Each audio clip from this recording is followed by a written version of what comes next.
মহাভারতের ইতিহাসের এক নাম শকুনি, যার সঙ্গে জড়িয়ে আছে ষড়যন্ত্র, বুদ্ধি আর প্রতিশোধ। আজকের আফগানিস্তানের কান্দাহার ছিল প্রাচীন গান্ধার রাজ্য। সেই গান্ধারের রাজকুমার ছিলেন শকুনি, রাজা সুবলের পুত্র ও কৌরবদের মামা। কুরু বংশের হাতে নিজের পরিবারকে ধ্বংস হতে দেখে শকুনির হৃদয়ে জন্ম নেয় এক অদম্য প্রতিশোধের আগুন। মহাভারতে শকুনি মামার স্ত্রী ছিলেন আরসি। কিছু গ্রন্থ ও লোককথায় তিনি চারুলতা নামেও পরিচিত।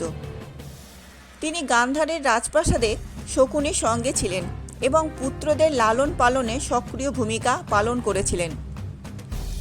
তাদের 3 পুত্রের কথা মহাভারতের বিভিন্ন সূত্রে পাওয়া যায়। শকুনির জ্যেষ্ঠ পুত্র ছিলেন উলুক।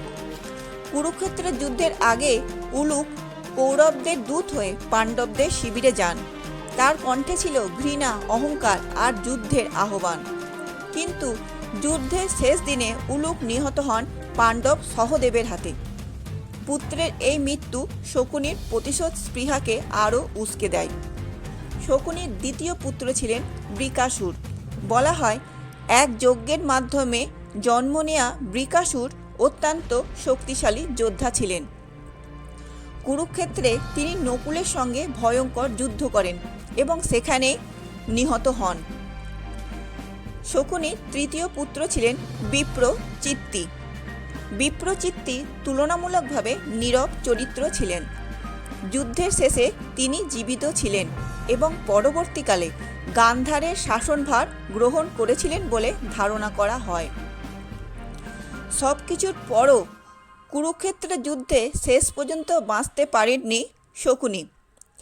যুদ্ধের 18তম দিনে পাণ্ডব সহদেবের হাতে তিনি পরাজিত হন। 2 যোদ্ধার তীব্র সংঘর্ষের পর সহদেব শকুনিকে হারিয়ে দেন এবং গান্ধার রাজপুত্রের প্রতারণামূলক ষড়যন্ত্র শেষ হয়। মহাভারত আমাদেরকে শেখায় প্রতিশোধ বুদ্ধিকে ধারালো করে, কিন্তু শেষ পর্যন্ত ধ্বংস ডেকে আনে নিজেরই।